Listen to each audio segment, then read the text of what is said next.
Friends, आज भोपाल के दैनिक भास्कर के एडिशन में, भोपाल एडिशन में आज एक खबर आई है। वो खबर ये है कि 2,37,000 अध्यापकों को अब 14 महीने का एरियर 5 साल में मिलेगा। ये दैनिक भास्कर के भोपाल एडिशन में खबर है और इसमें क्या लिखा है? आदेश जारी 1 जुलाई 2018 से 30 सितंबर 2019 तक का है बकाया। प्रदेश के 2,37,000 अध्यापकों के वेतन भत्तों की मुश्किलें कम नहीं हो रही हैं। इन्हें 7वें वेतनमान का एरियर देने के आदेश राज्य सरकार ने 3 साल बाद जारी किए हैं। अब इन अध्यापकों को 14 महीने का एरियर 5 साल तक 5 किस्तों में दिया जाएगा।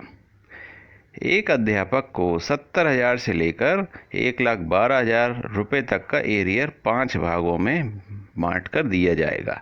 इन्हें 1 जुलाई 2018 से 30 सितंबर 2019 तक का एरियर मिलना बाकी रह गया था। दोस्तों, ये जो खबर है वो मुझे समझ में नहीं आता कि सरकार की जो भी प्लानिंग होती है, हम सभी जानते हैं कि अभी कोरोना काल की वजह से थोड़ा सा आर्थिक संकट है, लेकिन अब प्रश्न ये उठता है, क्या आर्थिक संकट सिर्फ कर्मचारियों के लिए है?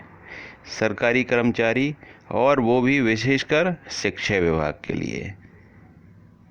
क्योंकि अगर वाकई में आर्थिक संकट होता तो ये सरकारों के जो भी प्रोजेक्ट हैं, ये जो घोषणाएं करते हैं कि यहाँ पर ये ब्रिज बना दिया जाएगा, ये एक कॉलेज खोला जाएगा, अभी जैसे ग्वालियर क्षेत्र में चुनाव थे, उपचुनाव, तो कितनी बड़ी बड़ी घोषणाएं हुई।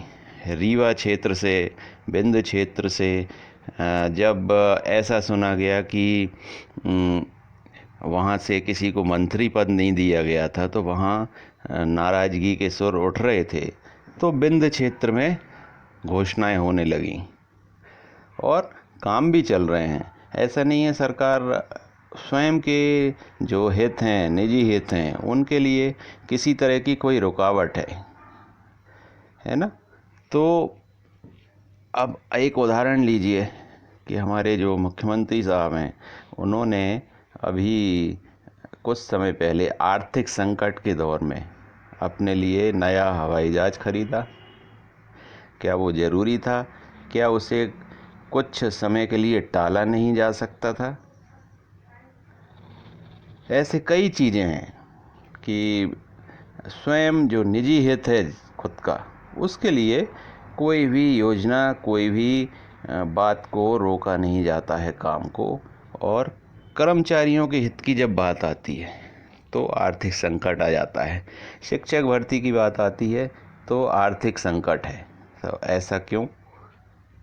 अब वही देखने वाली बात है कि एक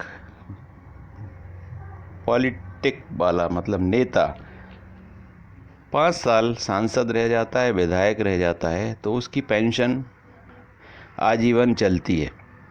लेकिन आप ये सोचिए कि एक कर्मचारी 2003 के बाद से जो भी सरकारी नौकरी ज्वाइन करता है, उसके लिए पेंशन का प्रावधान समाप्त कर दिया गया है।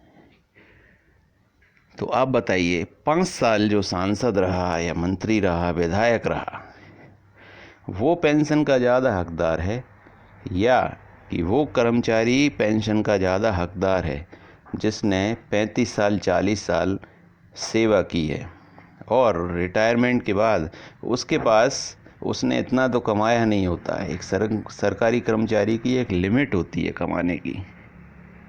जो सैलरी है उसी में घर चलाना है, बचत ज़्यादा होती नहीं है। तो क्या उसे पेंशन नहीं मिलना चाहिए?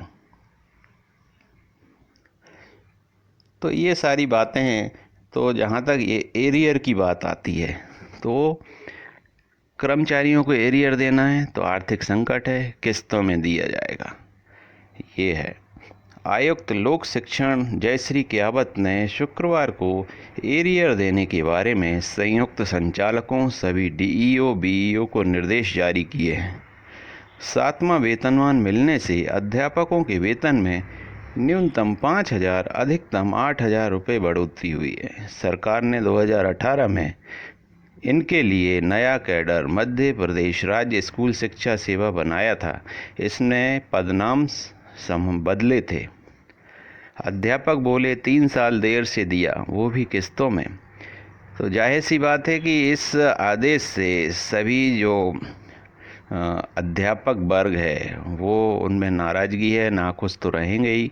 सरकार के इस आदेश से अध्यापकों के संगठन नाखुश हैं। शासकीय अध्यापक संगठन के उपेंद्र कौशल, जितेंद्र शाक, आज़ाद अध्यापक संघ के शिवराज वर्मा, समग्र व्याख्याता शिक्षक प्राचार्य संघ के मुकेश शर्मा ने कहा कि एक तो 3 साल बाद एरियर दे रहे हैं, ऊपर से 5 किस्तों में दिया जाएगा। हमारी मांग है कि इसे एक मुश्त दिया जाए।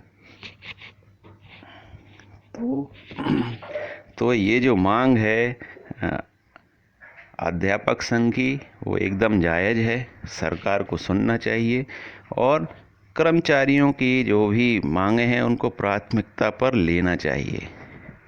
जबकि हो इसका उलट रहा है कि नेता या मंत्री की कोई मांग है वो प्राथमिकता पर है, जबकि कहा यह जाता है कि हम तो जनता के सेवक हैं, हमारे मन में सेवा का भाव था, इसलिए हम राजनीति में आए हैं। तो ये चल रहा है। तो दोस्तों यही एक खबर थी, इसका मैंने एनालिसिस किया है और मैं जल्द ही नई किसी अच्छी खबर और अपडेट के साथ आता हूँ। तब तक take care. Thank you so much. Please subscribe and click the bell.